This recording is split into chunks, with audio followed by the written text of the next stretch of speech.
dans 6 mois. Ah oui, c'est exact. Après 10 ans d'années sur place, la mission onusienne va devoir quitter le Mali. Les autorités maliennes de transition donnent un délai de 6 mois à celle-ci pour se retirer. Pour rappel, le gouvernement de la transition a déposé une plainte contre la MINUSMA pour espionnage. La plainte indiquait que la force de maintien de la paix des Nations Unies a utilisé des satellites pour recueillir des informations sans l'autorisation du gouvernement. Ensuite, le Conseil de sécurité de l'ONU a décidé de mettre fin au mandat de la mission multidimensionnelle intégrée des Nations Unies pour la stabilisation au Mali, MINUSMA, à compter du 30 juin 2023. L'invitant également à la cessation de ces opérations et le transfert de ces tâches et à la réduction et surtout au retrait de son personnel afin que le processus soit achevé le 31 décembre 2023 comme l'a exigé le Mali.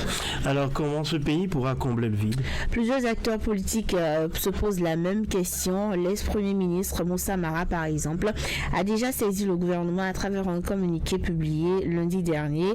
Il demande des réponses sur le départ de la MINUSMA. Pour lui, cette décision implique de nombreux défis. L'ancien premier ministre interpelle les autorités de transition et leur demande de réfléchir sur la manière dont elles comptent combler ce départ, notamment sur le plan sécuritaire, surtout dans le nord du pays où l'insécurité prévaut vraiment.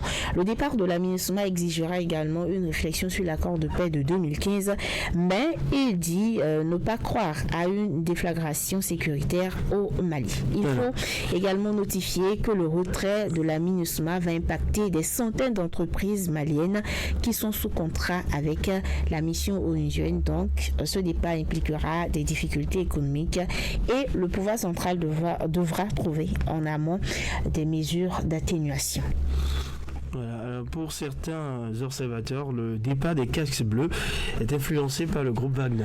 Ah oui, le porte-parole de la Maison Blanche a accusé le groupe Wagner d'avoir travaillé directement avec Bamako pour obtenir ce départ, le départ de la MINUSMA, dans le seul but de faire avancer les intérêts des Wagner au Mali. Merci à vous, Fidelia Biaou.